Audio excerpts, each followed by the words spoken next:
Music project खुशी से खुशी से DJ Kanchan Rawat Muzaffarpur. जय जय मां जय सरदे मां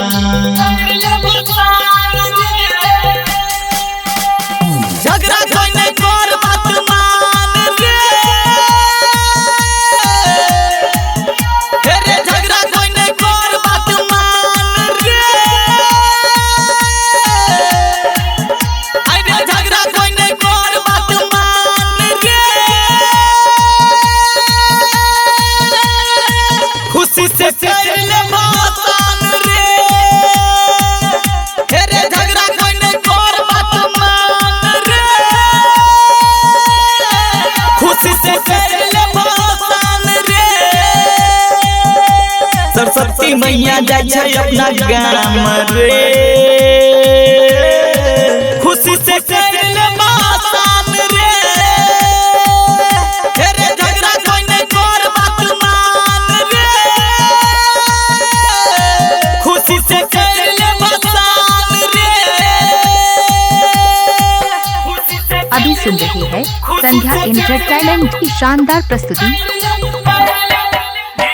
डीजे कंचन रावत मुजफ्फरपुर। रे आपस के दुश्मनी छोड़ दे आई सब नाचे न मिल के डीजे पर भाई Presented by Sandhya entertainment. DJ पर भाई रे भाई आपस के दुश्मनी छोड़ दे आई सब नाचे न मिल के डीजे पर भाई जल्दी से घुमाले ट्रोली चल जल्दी जागो टोली छोट छोट से देख तो सबके जान रे खुशी से कर ले मतदान रे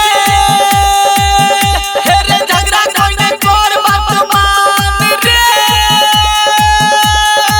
खुशी से कर ले मतदान रे खुशी से कर ले खुशी से कर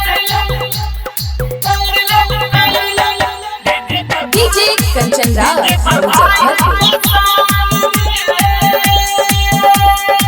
रे साल भर में आबै छै बिना बाली पूजा करे मिल जुल के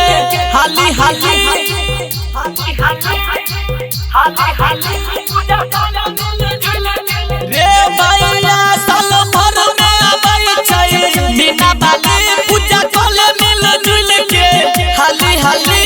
सोहरिया के बजा के गाना सब कोई हो जो दीवाना कोई नहीं आई शर्माना रे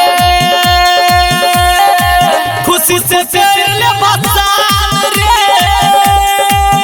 हे रे झगड़ा कोई नहीं कर बात मान रे खुशी से कर ले बातान रे